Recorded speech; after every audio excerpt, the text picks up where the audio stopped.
Marcus Tullius Cicero once said, "The more lies, the less justice." It's because I agree with Cicero that I stand resolved in the pursuit of justice, due process ought not to be valued above the discovery of fact. Now today, my opponent and I are both going to be upholding this value of justice. The resolution has said that's what we're seeking. However, what I submit to you today is that only the negative side of the resolution can actually achieve this end goal of justice. We're going to be seeing that from my criterion of truth. I believe that truth is the means of achieving justice because we'll see that when we have all the facts, we know the truth. We can look at a man and say, yes, we have all the facts, you're innocent, or no, we have all the facts, you are guilty, and thus we can give them their due. So in fact, discovery, fact, and truth do give a man their due because they determine what a man is due and thus achieve justice. Now my opponent presented this criterion of due process. He said, well, when we uphold the affirmative side, we're actually achieving justice. However, let's go ahead and let's look at some contention, some main points to see how this is absolutely not so. So my first main point is truth is the most important quality of justice. Truth is the most important quality of justice. What is truth? According to Webster's 1828 dictionary, truth is conformity to fact or reality, exact accordance with that which is or has been or will be.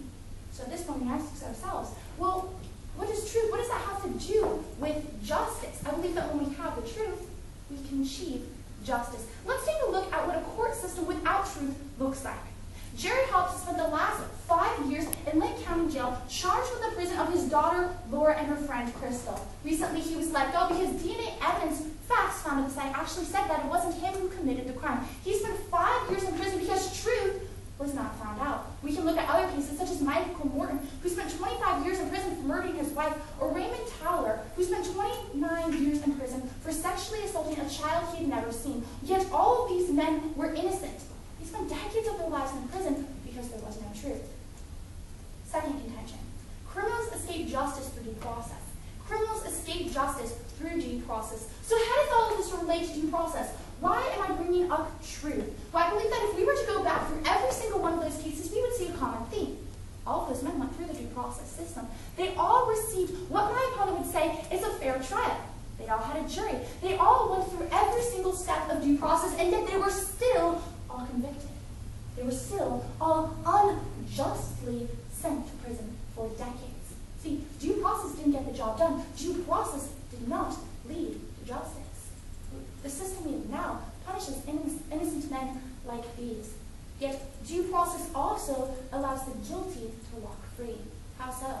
Well, loopholes such as the exclusionary clause and other specifics allow criminals to escape if a narrow set of rules is not exactly followed. For instance, in the case of Kyle versus Arizona, they used heat-sensing devices on the outside of this man's garage because they thought he was growing marijuana. They had probable cause to believe he was growing marijuana. However, when they found out he was growing marijuana, they went into his house. They got a search warrant. They got the marijuana out. When he was taken into trial, they were not allowed to present that marijuana as evidence that he was growing marijuana. Why not? Because due process was encroached upon. You see, due process lets the guilty go free. This man was guilty. He deserved to be punished by my opponent's own standards, and yet his side of the resolution doesn't meet that very standard that he set for himself. Due process has too many loopholes. Due process sets the guilty man free and punishes the innocent. I believe this is why we must go with the negative side of the resolution. Bringing me to my final contention, discovery of fact is essential to justice. Discovery of fact is essential to justice. On the other hand, we can see a direct link between the discovery of fact and achieving justice, because as long as we're set free, as long as we're allowed to discover the facts, we'll have all the facts. When we have all the facts, we know the truth, we can look at them and say, yes, we have all the facts. We know you are on the shadow of a doubt innocent. You may go free. Or we say, no, we know beyond a shadow of doubt you are guilty, you deserve to be punished, here's your punishment, and he's sent to prison, or receives whatever his due punishment is. You see, when we have the facts, we know the truth. And when we know the truth, it is only then and only then, that we can achieve justice. I believe that we cannot let our courts get tangled up in due process. We cannot let them get caught up in that web. I believe we must go with the negative side of the resolution. So now let's go ahead and let's take a look at my opponent's case. We've already addressed his valuing criterion, so let's move straight down into his 4 contentions. His first contention was that due process gives the innocent their due. However, Judge, I brought up specific examples where these men weren't given their due. They spent decades of their lives. This is not an uncommon occurrence. Innocent men are sent to prison. I believe it's the Innocence Project. They have freed like 295 people, of which I believe 100 were on death row. overthrown because they didn't have the facts. Moving down to his second contention. He said that due process actually both protects, due process gives the guilty what they're due to. He said it tries and it finds the guilty that they're guilty. But we can look at the exclusionary clause, which says that if their individual rights are harmed, it says that if due process isn't followed, the evidence is thrown out of court. Who cares if that's the only evidence we have? It's thrown out. The same as with Miranda rights. But the difference with the exclusionary clause is that the exclusionary clause, according to the Bureau of Justice Statistics and National Institute of Justice, is estimated that up to 55,000 serious criminal cases are dropped annually, specifically due to this one clause. 55,000 every single year. Judge, over the course of 10 years, that is an immense number.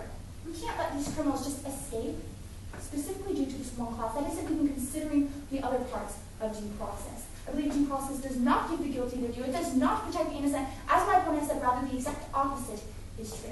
Let's go down to his third contention. He said that they work together. However, Judge, actually due process oftentimes hinders the discovery of fact because they're not allowed to, the police aren't allowed to go out and find the facts because of due process restrictions. They're not allowed to go out and do that. Yes, they find some of the facts because they're not exclusive. However, they might ignore major evidences as with the exclusionary clause. So while they work together, due process actually hinders discovery of fact, and that does not achieve justice because the facts aren't there, the truth isn't found out. Not achieving justice. And finally, his last contention, he brought up this example. He said, discovery fact, they killed this man. Judge, two things. First of all, the resolution says, in the pursuit of justice, as my opponent himself admitted, they were not in the pursuit of justice. And then secondly, torture is not due process because it is a lie. My opponent and I agree, fact is what really happened. A lie is not what really happened. Thank you.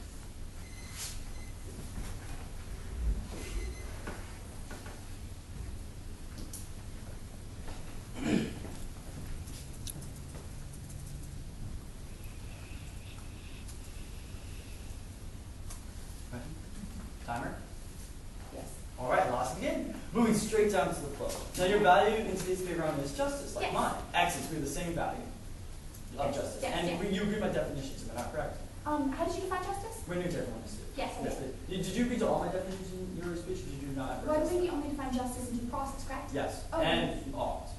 And ought, yes. All right. Excellent. All right then. All right then. Now, your criteria is truth. Basically, yes. discover fact leads to truth. Yes, absolutely. Now, if we have the truth, we know something's happening. Yes, correct? correct. All right then. How do we determine what is due for that punishment? Because you know what they did or what they didn't. So we can if just I say stole a that's what you cookie, did. if I stole my mom's cookie jar, does that mean I deserve to get 4 or 5 weeks of grounding, or do I deserve a spanking? How do we determine? Well, in my family, you deserve spanking. All right, so you get so basically, we have to determine what punishment they would do. Yes, by having the facts, we know what they're doing. All right. You I know? mean, in the legal system, we use proceedings in the courthouse. Am I correct? There are procedures in the courthouse. Yes, absolutely. I'm All not right. saying we're throwing out due process, Exactly. but it hinders the discovery of facts. So when we're determining what they're due, we do it through procedures. Am I correct? When we determine what they're due, well, we Yes, do it by we do it having through the procedures. facts. Yes, and we do it through procedures. We look at the facts through proceedings. Am I But of correct? course, that's part of it, but it's All not right. superior. And that's procedural due process. You agree with my definition of procedural due process? Am I Yes, correct? we find that. All right, so I would agree procedural with due that, process allows us to give them what they're due when we interpret the facts. No, I believe that it does not without the facts. No, you having need the discovered facts, fact yes. bias. But with the facts and procedural due But process. if you don't have all the facts, and we can only have all the facts when we have discovered fact bias. All right, thank you very much. All right, then. So could you read your presentation tagline for me? Certainly. The first Yes. contention was truth is the most important quality of Truth is justice. the most important quality of Yes. justice. You agree with me, truth is imperative to achieving justice. We need to know what happened. Excellent. All right, then. What were your examples under this contention? Certainly. I brought up the examples of Jerry Hobbs, and I also talked about Michael Moore and William Keller. Do we have all the facts in these cases? I believe we did, yes. We had all the facts, and justice was not obtained? Yes. All right, then thank you very, very much. All right, could you repeat your second contention for me? Certainly. Criminals escape justice through due process. Criminals escape justice through due process. Now, basically, first of all, we looked at the exclusionary rule. Now, the exclusionary rule is to prevent the government from simply not having to have the search and seizures, to keep them from that. Am I correct? That's the point of the exclusionary rule. Is to, I'm sorry? Keep the government from search and seizure, just walk in and seizing evidence. They have to have a warrant. The exclusionary rule But says it throws out the evidence. exactly. The government didn't play by the rules. They didn't play by the rules. They gained evidence illegally, so they can't have that evidence in the courtroom. Am I correct? Correct, yes. All right, then thank you very much. Then you gave us, what was the example? Heat sinking something? So I'm sorry? the other example was an individual who used heat sensors on his house. Yes, Did they Kevin have a versus warrant? Arizona. Did they have a warrant to do that? They had a warrant to go into his house. But did they have a warrant to, you No, know? that's why due process So was the encroached government, and was thrown out. so the government was spying on them. The government was, no, the government went But to they his were house and put heat sensors. So they're spying on it. No, they weren't. They were trying to find out whether he was growing Alright. marijuana, because if so, he was a criminal. Yes, but they didn't have a warrant. So they were technically, we weren't protecting his rights to If we privacy, were we were valuing just due fine. process highest, but if we were valuing discovery high, what they were doing was perfectly All fine. right. They Would were you agree just with me fine. when you're trying to discover something, you can go too far? You would agree with me, right? There's plenty of examples. Yes, but we're not looking at Alright. extremes today. Thank you very much. We're out of time. Thank you. Can I eat my bedtime in 3-second intervals if possible? Thank you so much.